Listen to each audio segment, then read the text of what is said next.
Bonjour, dans cette capsule vidéo de la page 9 de tes notes de cours, on va voir comment construire des quadrilatères. Donc, ce qu'on avait vu dans les notes de cours précédentes, on avait vu comment construire certains triangles et on avait vu trois cas de construction, le cas CCC, CAC et ACA, avec les instruments de géométrie. Mais ici, ce qu'on voit, c'est que pour construire des quadrilatères, tu dois utiliser tes instruments de géométrie ainsi que les propriétés des quadrilatères. Il n'y a pas de cas de construction, donc il faut seulement se servir des propriétés des quadrilatères. Donc, ce qu'on va faire d'abord, c'est un schéma avant de commencer pour indiquer toutes les mesures sur le schéma. Donc, par exemple, si je veux construire un losange ABCD dont les diagonales AC et BD mesurent 4 cm et 10 cm, donc ce que je veux, c'est avoir une diagonale qui mesure 10 cm et une autre diagonale qui doit mesurer 4 cm. Donc forcément, un losange, je sais que selon les propriétés du losange, que mes diagonales doivent se couper au milieu et à angle droit. Donc, ce que je sais, c'est que ça ici, ça va devoir mesurer 5 cm. Ici, 5 cm. En haut, 2 ici. Et ici, 2, puisque ça doit se couper au milieu. Et une fois que j'ai ça, ce qu'il me reste à faire, c'est à relier les sommets de mon losange, puis à indiquer mes sommets. Donc, les diagonales AC mesurent 4 cm. Donc, AC ici. Et diagonale BD, le segment BD, va mesurer 10 cm. Donc, il me reste à faire ça maintenant avec mes instruments de géométrie. Donc, je sais que je dois faire une diagonale de 10 cm. Et au milieu, je vais placer ici un point. Au milieu, je dois avoir ici l'autre diagonale qui va se croiser à 90 degrés. Donc, je vais avoir besoin de l'équerre.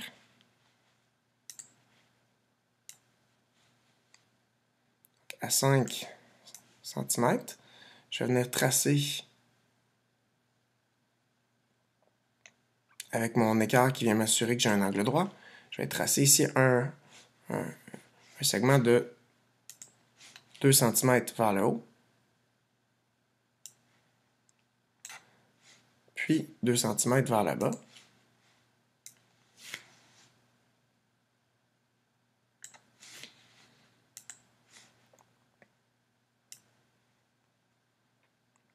Et voilà.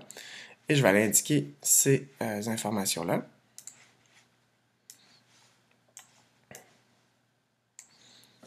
Je sais que mon segment ici mesure 2 cm. Ici aussi 2 cm. Donc les deux demi-diagonales me donnent 4 cm. Donc, pour relier mes segments A, mes sommets A et C. Et ici 5 cm. Puis 5 cm pour relier mes sommets B et D. J'aurais pu le faire d'une autre façon. J'aurais pu le faire aussi en traçant une médiatrice, où j'aurais trouvé le milieu et perpendiculaire aussi. Moi, j'ai décidé de le faire ici avec la règle et l'équerre, mais il y aurait eu d'autres façons de relier. Et ensuite, pour relier, je peux utiliser la règle pour relier. Moi, ici, je vais utiliser l'outil segment. Segment. Non, je n'ai pas l'outil segment. Donc, je vais utiliser la règle.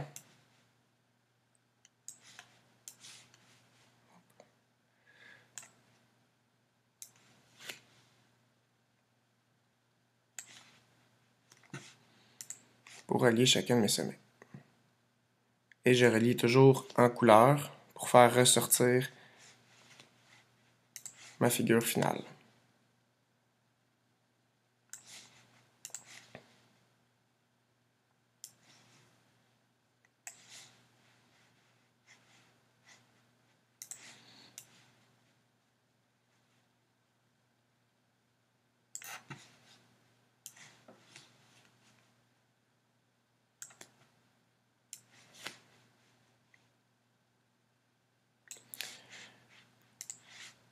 Donc, on voit qu'on a tracé ici notre losange seulement à partir des propriétés du losange.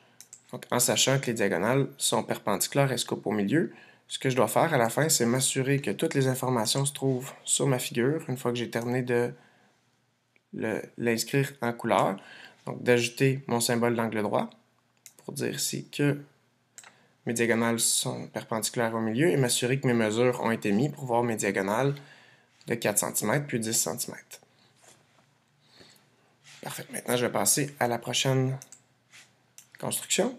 Donc, si je veux construire un parallélogramme qui a les particularités suivantes. Donc, je sais que la mesure de l'angle EFG est de 45 degrés. La mesure du segment EF est de 3 cm. Et la mesure du segment EH est de 5 cm.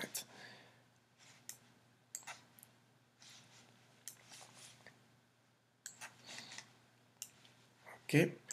Donc, je vais m'installer un petit peu. Parfait. Donc, je vais commencer à faire, comme tout à l'heure, un schéma à droite.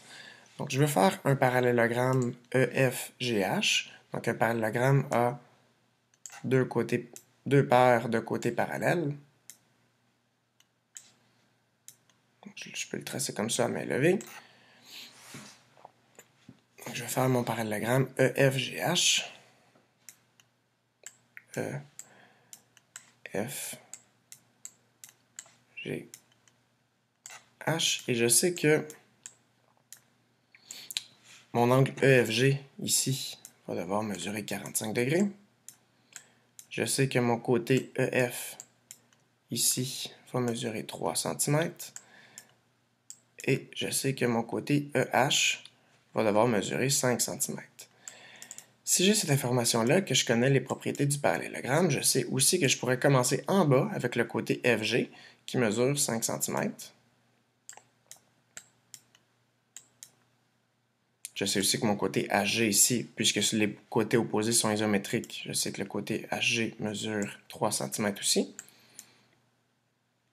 Et je peux aller trouver la mesure de l'angle ici, puisque je sais que dans un parallélogramme, les angles consécutifs sont supplémentaires, donc je sais qu'ils doivent donner tous les deux 180 degrés. Donc si je fais 180 moins 45,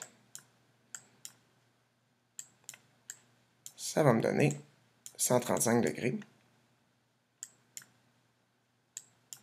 Donc je sais que la mesure de l'angle ici, qui est supplémentaire à l'angle de 45 degrés, bien, ça va me donner un angle de 135 degrés. Donc pour le faire, ce que je vais faire, c'est une base de 5 cm, mes deux angles ici, et je vais arrêter, avec mes angles, je vais arrêter à 3 cm.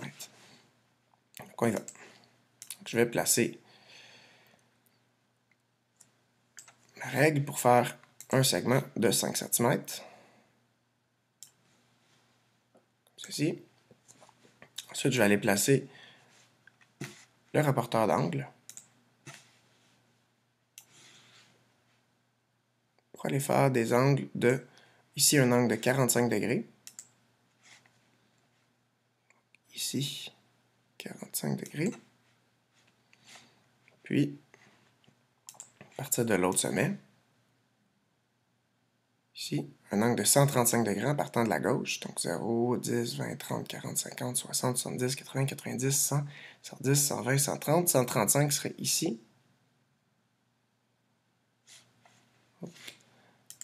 135 serait ici. Voilà. Donc, ce qui me reste maintenant, c'est à relier.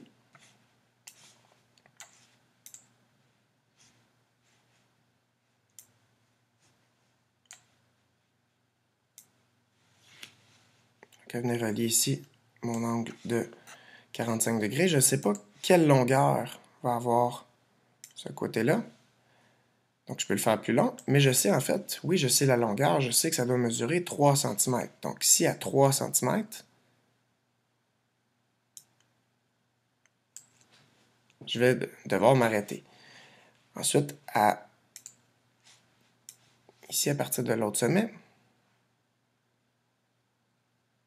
j'ai tracé un angle de 135 degrés. Donc, je viens venir relier à partir de la trace que j'avais trouvée.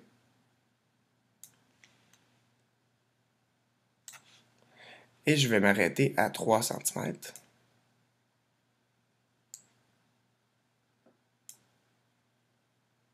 ici.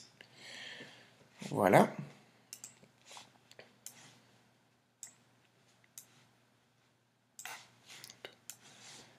OK. Donc maintenant, si je viens relier mes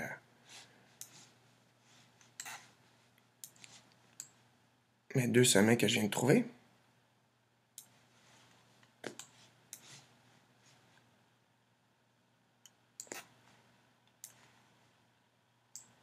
ça devrait mesurer exactement 5 cm si ça a été bien fait. Voilà.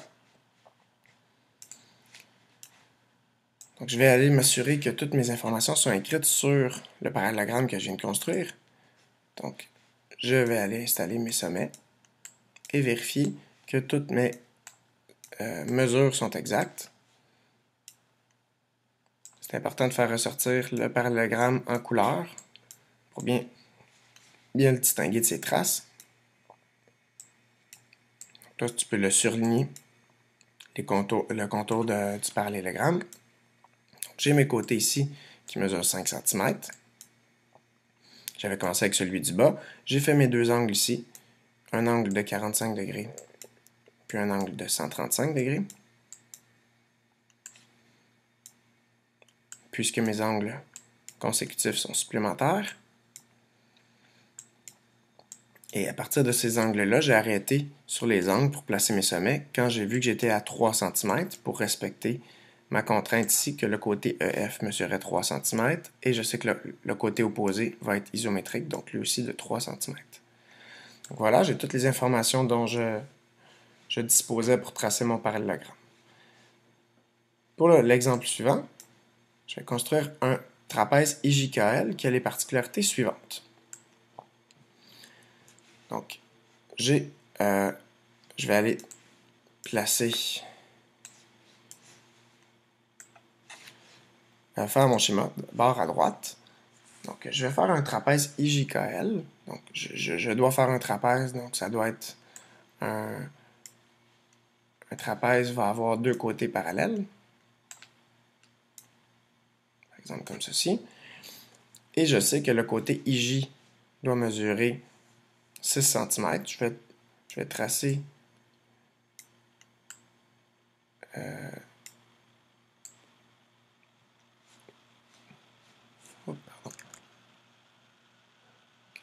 donc les sommets IJ, K, L. Je sais que le côté IJ doit mesurer 6 cm. Je sais aussi que l'angle KJI est la même mesure que l'angle LIJ. Donc KJI ici, la même mesure que l'angle LIJ. Les deux angles vont mesurer 35 degrés.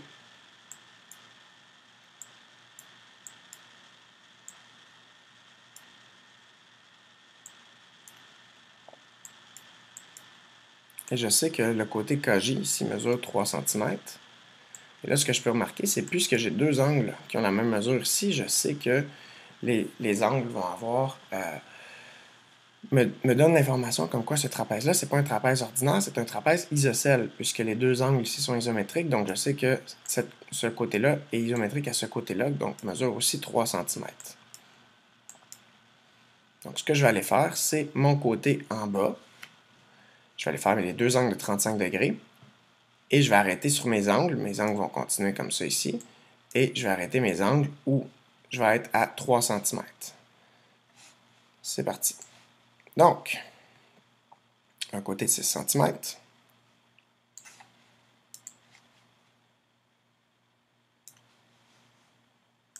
Mon côté IJ. Ensuite, mes angles de 35 degrés avec le rapporteur d'angle.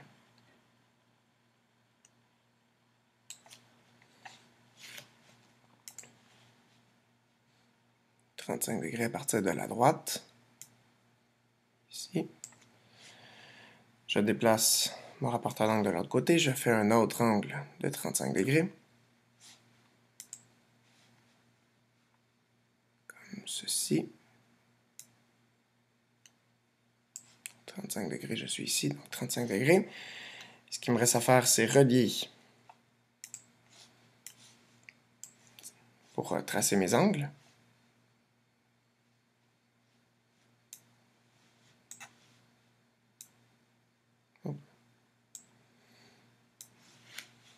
J'avais l'angle de 35 degrés comme ça.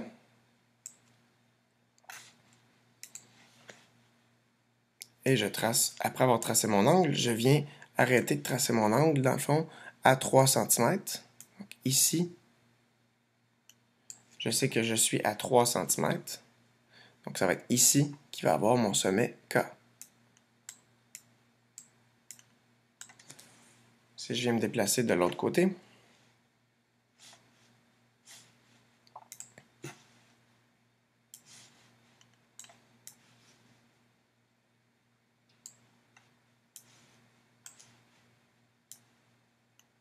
que je viens relier à 3 cm.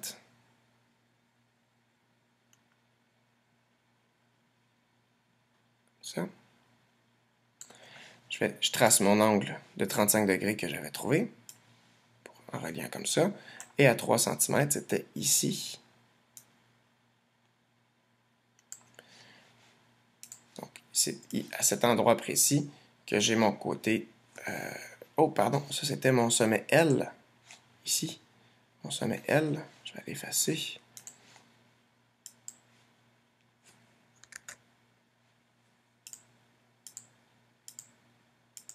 OK. Mon sommet L est ici. Et mon sommet K est ici. Je sais que ça mesure 6 cm en bas.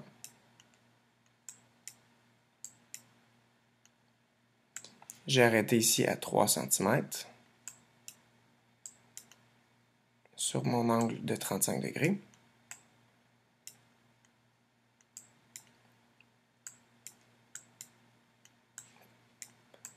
J'ai fait la même chose à droite. J'ai fait mon angle de 35 degrés et j'ai trouvé le sommet K qui était à une distance de 3 cm du sommet J pour trouver le sommet K.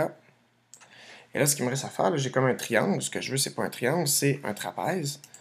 Donc, je dois venir relier, dans le fond, les sommets L et K.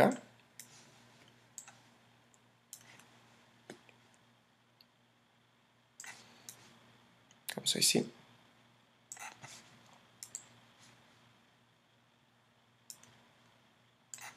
Et voilà. Et je fais ressortir, dans le fond, cette figure-là en couleur. Donc, je vois mon trapèze ici qui a les mesures demandées.